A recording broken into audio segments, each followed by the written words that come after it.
volta e meia vamos dar. O anel que tu me deste era vidro e se quebrou. O amor que tu me tinhas era pouco. Cabe aqui na minha mão, quando quer comer bichinho, os seus pezinhos finos calchão.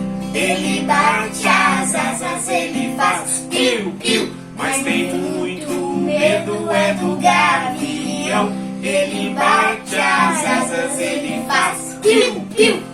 Olá, aqui eu sou o Marcos Aurélio, sou professor de Química. Ser pai de crianças negras, crianças pretas nesse nosso século é muitas vezes desafiador. A gente sabe que o preconceito existe, mas muitas vezes de forma velada, nas coisas que são mostradas pra gente, nos biotipos que nos são apresentados.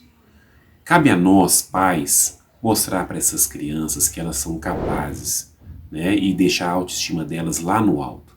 Eu, como pai, sempre tento mostrar para eles que eles são inteligentes, que eles são importantes, que eles podem alcançar qualquer sonho que eles queiram, que eles não são melhores e que também não são piores que ninguém, mas que por conta disso tudo eles têm que lutar, têm que estudar e têm que mostrar que são melhores para poder conseguir coisas melhores. Mas a autoestima é o mais importante e a gente tem que manter ela sempre lá no alto. Eles sempre serão os pretinhos do papai.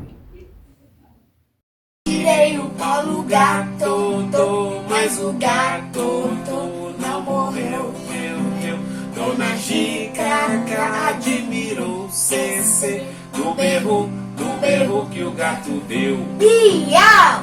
Não atire o Paulo gato, porque isso não se faz.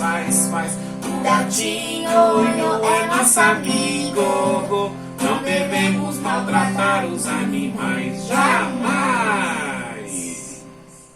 Olá, eu sou Luiz Felipe de Oliveira Teixeira, mais conhecido por Felipe Teixeira. Moro no Rio Grande do Sul, em Porto Alegre, mas sou natural de Bagé, na fronteira com o Uruguai. Fui convidado pelo canal Palavras em Movimento para falar sobre o desafio que é ser pai, negro e antifascista. Mas na tradição da nossa ancestralidade do povo negro, nós não podemos falar da nossa vida atual sem lembrar dos que vieram antes de nós. Assim, então, eu sou filho de Vilmar Teixeira, pedreiro, fruto do êxodo rural, porque antes era peão de estância, da Armelinda de Oliveira Teixeira, nome de solteira Armelinda Pereira de Oliveira, que era doméstica e alternava trabalhando nas estâncias de Bagé, que é assim que nós chamamos as nossas fazendas, como cozinheira. Sou neto de Doroteia Teixeira e de Timotel Teixeira por parte de pai e por parte de mãe da dona Alzira Oliveira e do seu Florencio de Oliveira. Então essa é a minha ancestralidade, porque os meus bisavós não conheci, né? O que acontece com o nosso povo negro, que em função da escravização a gente não conhece as nossas raízes. Foi essa gente que me gerou, nasci no interior de Bagé, num bairro que se chamava Floresta, mas era popularmente conhecido como Vila do Torrão. Isso por quê? Porque era um bairro que foi formado por ex-escravos, por negros, e devido à grande pobreza dessa gente, né, desses nossos ancestrais, as casas eram construídas de barro, capim e taquara e madeiras, né? Uma tradição que veio trazida da África. E assim eu me constituí enquanto pessoa. Nos anos 90, então, depois de trabalhar em várias áreas, na construção civil, no meio do transporte, na indústria, né? Eu fiz concurso e ingressei na Polícia Civil.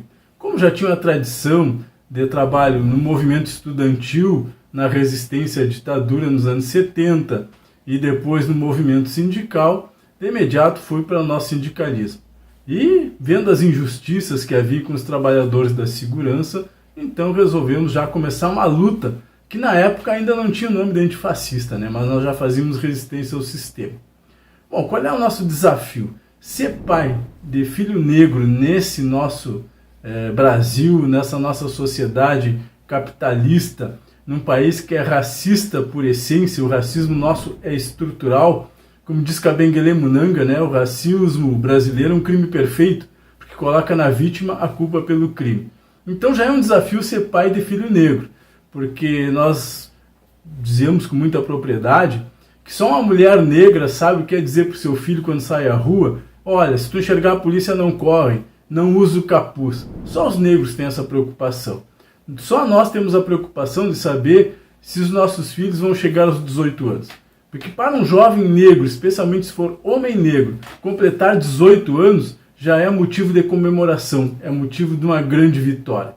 Agora, quando nós juntamos isso com quem luta contra o fascismo, e a gente enfrenta diversas represálias, porque o Estado fascista, o Estado escravocrata, ele não quer que os negros saiam daquele lugar que ele foi destinado, de ser uma mão de obra barata, ou pior ainda, uma mão de reserva de mercado, um exército de reserva, ganhando os menores salários, sem acesso à educação, sem acesso a um trabalho digno. Então nós temos todos esses desafios.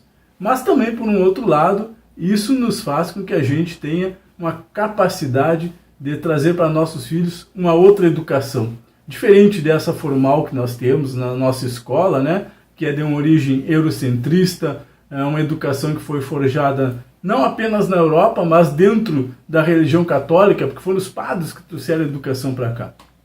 Com essa experiência que a gente tem de luta e da ancestralidade de nossos pais, de nossos avós, sustentado na nossa religião de matriz africana, a gente parte para a educação de uma outra concepção, né? Aquela concepção africana do Ubuntu, que nós somos, aliás, eu sou porque nós somos, né?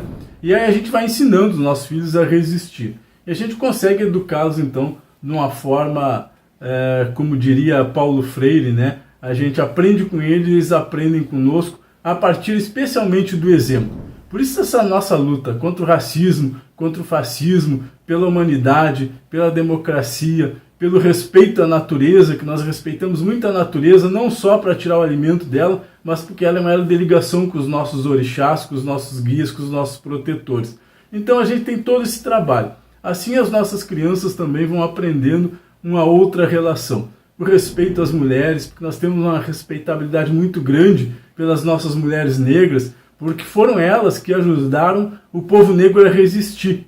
Tanto durante a escravidão, né, porque as mulheres, por terem uma condição de fazer um trabalho doméstico, né, mesmo sendo escravo, servindo as benesses do senhor de escravos, ela conseguia, ensinada pelas suas sinhás, para que elas lessem livros para a sua sinhazinha, elas aprendiam a ler e podiam ensinar os seus negros também, os homens, a ler. Depois da escravidão, que os negros foram jogados na rua, né, os homens negros, que eram escravos que teve a mão de obra substituída pela mão de obra europeia, ficaram na rua, ao desdará, sem emprego, sem casa, sem educação. As mulheres, por sua vez, ainda conseguiram ir para o trabalho doméstico, porque as europeias imigrantes que vieram não queriam fazer esse trabalho. E também eram as quitandeiras que iam vender para as famílias brancas a rapadurinha, o pão. E aí, então, elas tinham um ofício onde elas podiam inclusive, ajudar a sustentar os nossos negros. Então, ser pai negro e antifascista, embora todas as agruras que isso possa oferecer, eu considero que seja um privilégio, porque nós podemos dar para nossas crianças uma outra visão de mundo, com mais respeito, com mais amorosidade, com a ancestralidade, respeitando os nossos ancestrais, os nossos anciãos. Então é um grande privilégio e eu agradeço a oportunidade do canal da gente estar aqui conversando com vocês. Um grande axé para todos, um grande abraço e a bênção para quem é de bênção, saravá para quem é de saravá. Resistência ao nosso povo negro, sempre na luta resistiremos.